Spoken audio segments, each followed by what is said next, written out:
Good morning.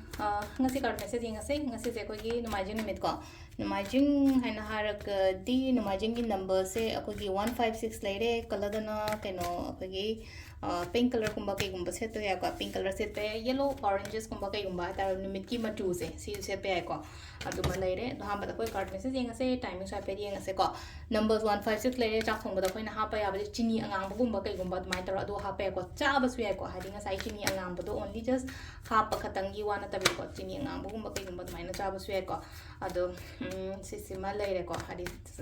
Sunday gi to ba ya ba se ko adu numit kumba kai gumba do ising ga so hai bi ko sum aina Sunday se dum suti numit ne na ta na dum le na ko pung ayung ta amang na traga sum baro mamang gumba kai gumba da di khuja em pa ga numit lom da yenga ising gumba kai gumba mai hai bi ba dum su to ba ko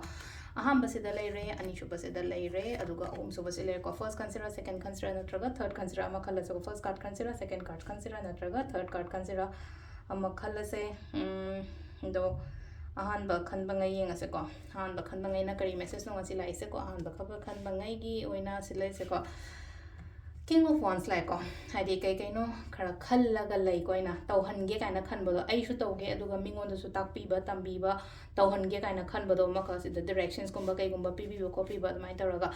adu tawba ya ko sida makok chingaga thabak kumba kai gumba tawbi ko phagani ko ngase je hadi initiative lawbodo samna habada khatang ko mai taraga ani shu ba senseleno hadi ai se phangam dai sida yoram dai sida smaina leigano ko hadi ai thaba ma tawe ai tawri thaba se phangdore ba achieve tawdore ba ngonda adu tarago sile je ko ai wakan je katang keno tawraga leibagi type tam tawbodo hadi khanjana raga e yadori ba yaroi dromna hadan katang doubt leba inner worries kumba kai gumba yam leibagi type tam leibodo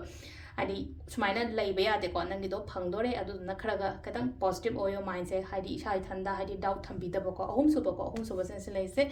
kadang ko ngau bo ne thaba yamana ko ngau bo have the number 3 je ko mai taraga lere ko sisna adu timing and timing ne ki pung 3 ka minute ni pan dagi na